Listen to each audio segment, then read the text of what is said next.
When we studied discrete random variables, we looked at some famous families of distributions, like the Bernoulli trials, the binomial distribution, the geometric distribution, and the Poisson distribution.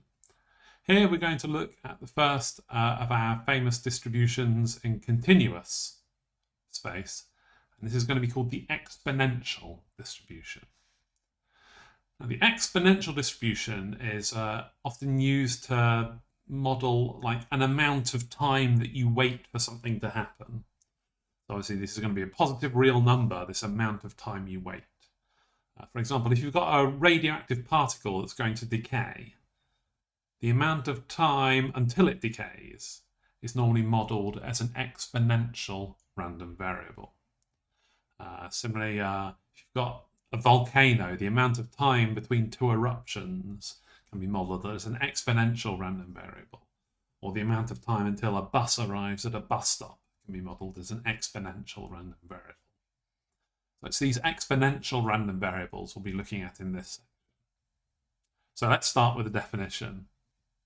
So a continuous random variable x has the exponential distribution, and this has a parameter lambda, that's a Greek lowercase lambda, which is called, this parameter is called the rate parameter. And we say it has the exponential distribution if, and then we have to give its PDF, don't we? Considering it's a continuous random variable. And here the PDF is lambda e to the minus lambda x. That's for x greater than 0 or 0 otherwise. Obviously, because we're modelling a sort of length of time, it's going to have to be a positive number, right? You can't have a negative length of time.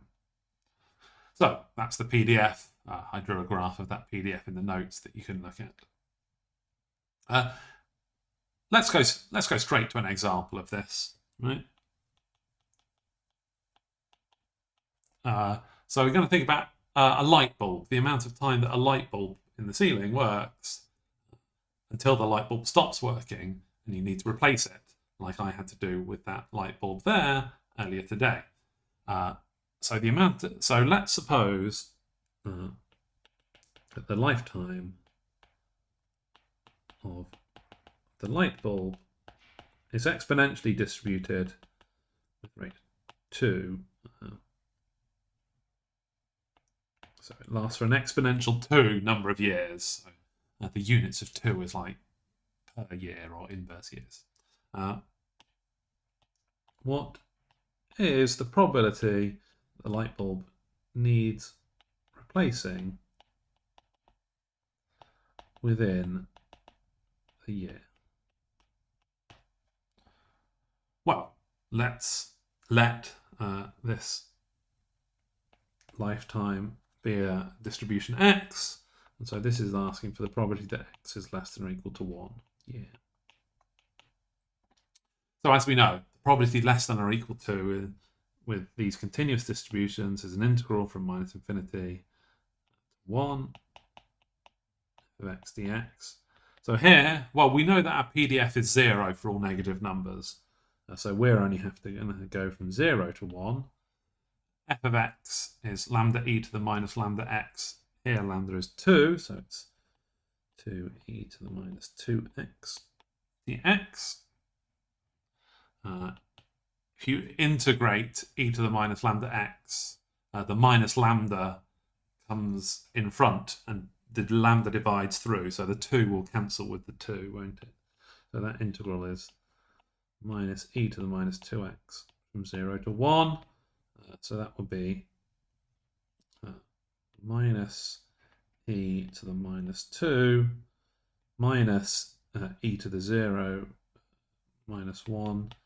So that would be 1 minus e to the minus 2, which I put into a calculator earlier, 0.864.